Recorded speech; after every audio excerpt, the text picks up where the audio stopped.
Salaam Alaikum. Mr. Moderator, our distinguished guests, brothers and sisters, our friends and our enemies.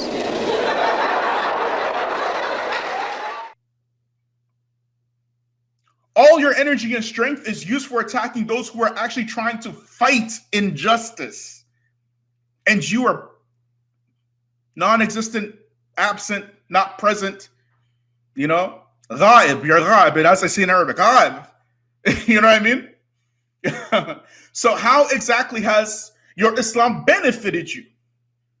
If you have no issues with these pharaonic oppressors, you can't say nothing about them. You have nothing to say, you know. But you have all this zeal and power to attack the oppressed peoples. So, and what do we have from this now? If you were around, if you were a Muslim back in the 90s, we didn't have these schisms. You know what I mean? Now we have all these imported schisms and sectarianism that has nothing to do with us. It doesn't pay our bills. It doesn't prevent our kids from growing up like gangsters. It doesn't prevent our daughters from running off with whoever. Right? These schisms and all this sectarianism, that ain't got nothing to do with us. All of that was imported. All of it. If you're around in the 90s, you know this already.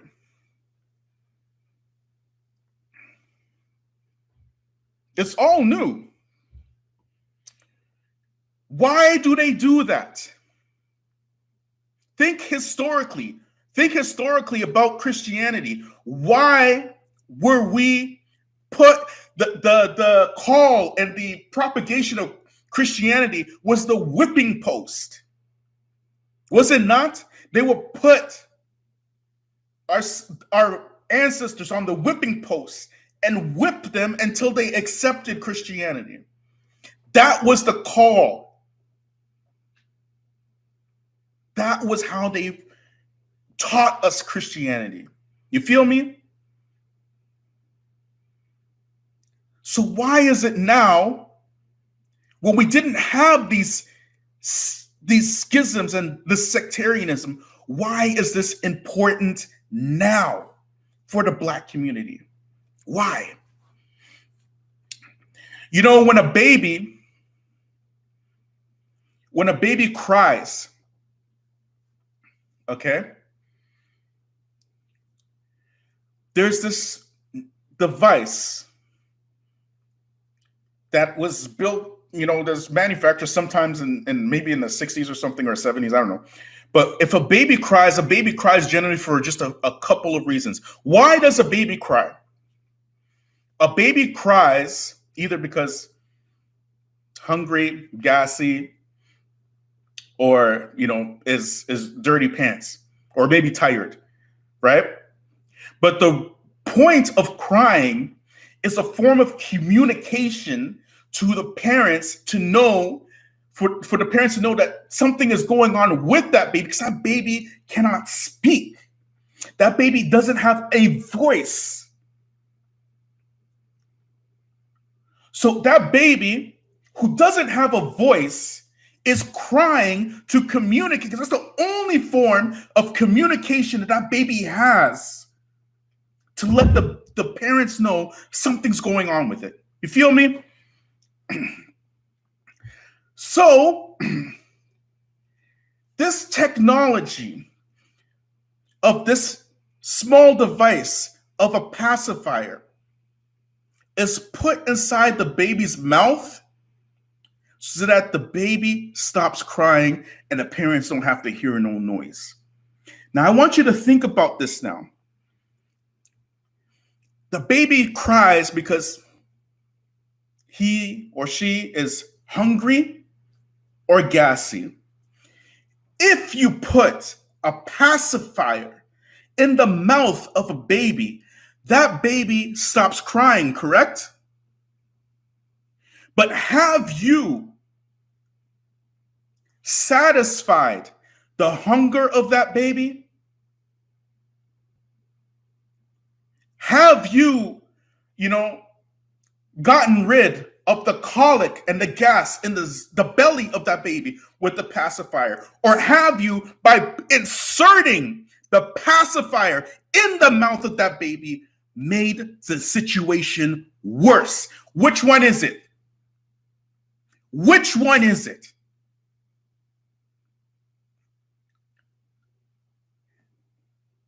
And that, brothers and sisters, wa alaikum salam wa rahmatullahi wa barakatuh. That, brothers and sisters, is the purpose and the goal of this pacifier, to shut the baby up, but you made the situation worse. And these schisms and the sectarianism is meant to pacify you from the real issues that are going on in your community, while at the same time making the situation in your communities worse. It's just a pacifier. It doesn't solve anything. Now, with this white supremacist power structure, this white supremacist power structure is working extra hard to control every aspect of your life. Media, you think media is just media, but it's not. Media is a weapon. U.S. officials have uncovered some 6 incidents of alleged Soviet forgeries around the world. Some of the demonstrations are encouraged, even supported by the Soviet Union. The State Department has copies of other documents allegedly forged by the KGB and fed to friendly publications. So what has changed? It's the platforms. Those stories appeared in magazines and newspapers, but now social media is the primary target. We use all means available to do damage to the enemy. The United States was the main adversary, the enemy. We hated you guys. Jack Barth, in those days, it was pretty hard to disseminate this kind of information. It took a lot of work, and you really had to focus on who do you want to do damage to with the resources that you had. Nowadays, it's so much easier. Social media makes that possible. But a new fault line has emerged in recent years: social media. Cyber battles are now changing the age-old conflicts between the people in power and the power of the people. Most of us use these tools now. For some, they're weapons to start a revolution, to wage a war. The power of social media was mobilized in 2009 in Iran's failed Green Revolution, and then in the historic uprisings we call the Arab Spring. They started in Tunisia, went to Egypt, and across the region. It's not just activists who recognize this power. Governments, regimes use it too. In Syria, for example, the Syrian Electronic Army is described as the first virtual Arab army.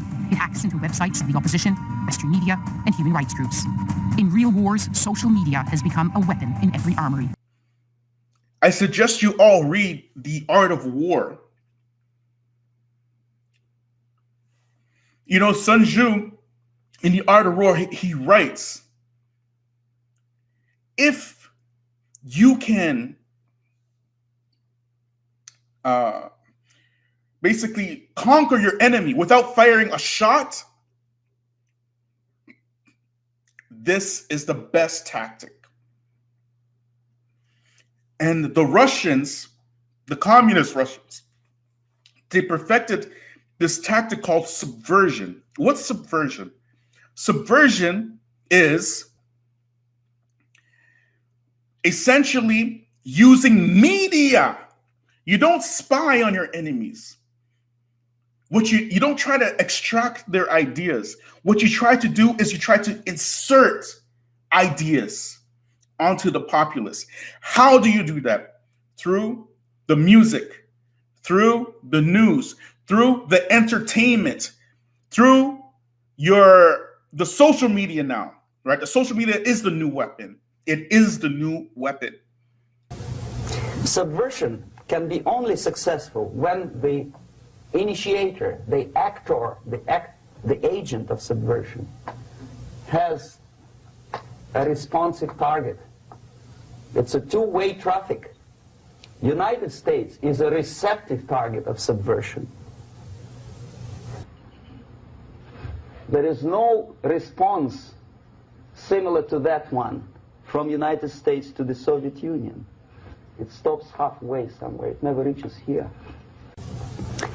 The theory of subversion goes all the way back 2,500 years ago. The first human being who formulated the tactics of subversion was a Chinese philosopher by the name of Sun Tzu.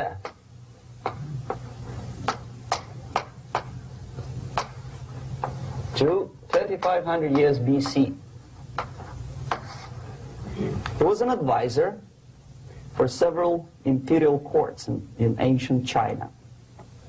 And he said, after long meditation, that to implement state policy in a warlike manner, it's the most counterproductive, barbaric, and inefficient to fight on a battlefield.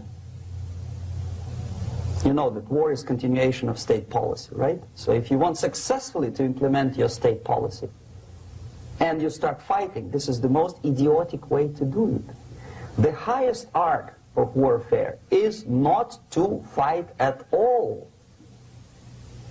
but to subvert anything of value in the country of your enemy, until such time that the perception of reality of your enemy is screwed up to such an extent that he does not perceive you as an enemy, and that your system, your civilization, and your ambitions look to your enemy as an alternative, if not desirable, then at least feasible. Better red than dead. That's the ultimate purpose, the final stage of subversion, after which you can simply take your enemy without a single shot being fired, if the subversion is successful. This is basically what subversion is. As you see, not a single mentioning of blowing up bridges. Of course, Sun Tzu didn't know about blowing up bridges. Maybe there were not that many bridges at that time. But the basics of subversion is being taught to every student of KGB school in USSR and to officers of military academies. I'm not sure if the same author is included in the list of reading for American officers, to say nothing about ordinary students of political science. I had difficulty to find the translation of Sun Tzu in a library of a university in Toronto and later on here in Los Angeles. But it's a book which is not available. It is forced to every student in USSR. Every student who is taught to be dealing further in his future career with foreigners. What subversion is? Basically, it consists of 4 periods, time-wise. If we start from here and go this way, time, right? This is the beginning point. The first stage of subversion is the process which is called, basically, demoralization. It says for itself what it is.